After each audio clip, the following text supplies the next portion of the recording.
David Littleproud's approach to the coalition. Does he stand up enough for the Nats? Does he stand up enough for the regions? I think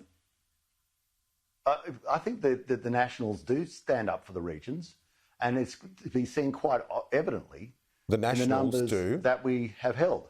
I mean, we have David lost. Littleproud? I mean, Andrew G has left. I think David's doing the best job he can. I think David's going as hard as he can.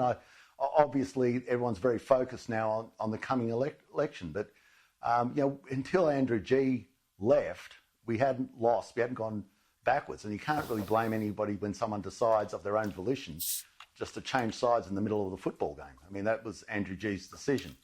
But I think it is a statement of fact that if you've got to stand up for regional people, or you just let them down. I don't know whether they go anywhere else, but you just let them down.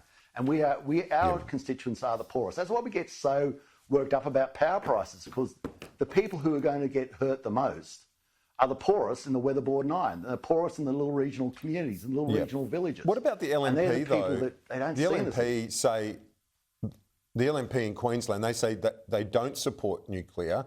Jared Bligh, the Deputy Premier, yesterday said he doesn't support nuclear in Queensland. You've got Chris Afuli this morning saying it, Leah Finocchiaro saying it in the Northern Territory. What's your message to the CLP and the LNP, who should be, you would imagine, on the same page as you when it comes to nuclear energy? They're not.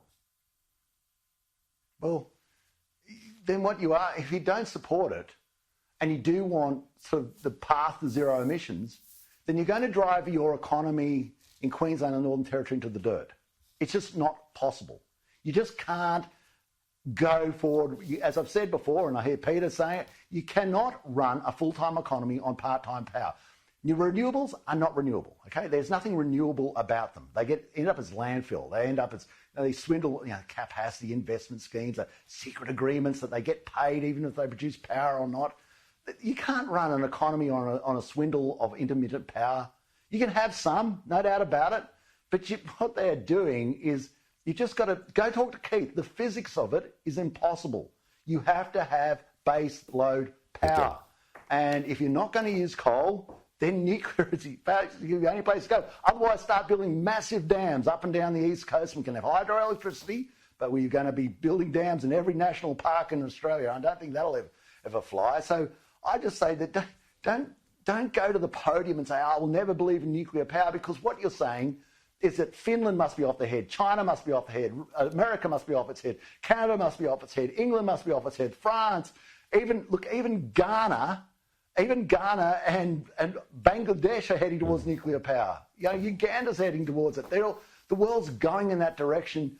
If you stand up and say, not me, I'm the only one in step in this parade, you just look like a goose.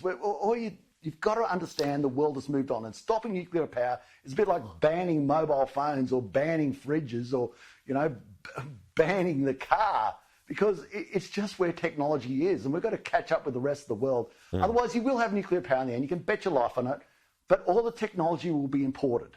And yet again, we'll look and see the huge mistake, the huge opportunity we lost for the biggest paying jobs, for a great industry, which Australia could have been at the forefront of, but oh no. And by the way, with the lady saying, that's a hyperbolic approach to what happens with our nuclear reactors.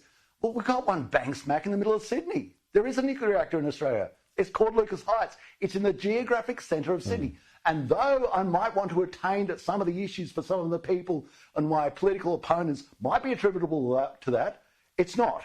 It's not. And it's not actually hurting anybody. And every time you go past a hospital where it's got, where you've got nuclear medicine and X-rays, I don't see people walking away just wreathing on the lawns in agony. I mean, this is just rubbish. It's absolute rubbish, and shows Barnaby, the paucity of their argument and their lack of capacity to get anywhere. Barnaby, Joyce, all the best to you and your family for Christmas. Merry Christmas. Have a happy New Year. We'll see you all you people in a month or so. There's the epistle of St. Barnaby. Merry Christmas. Happy New Year too. We'll see you soon.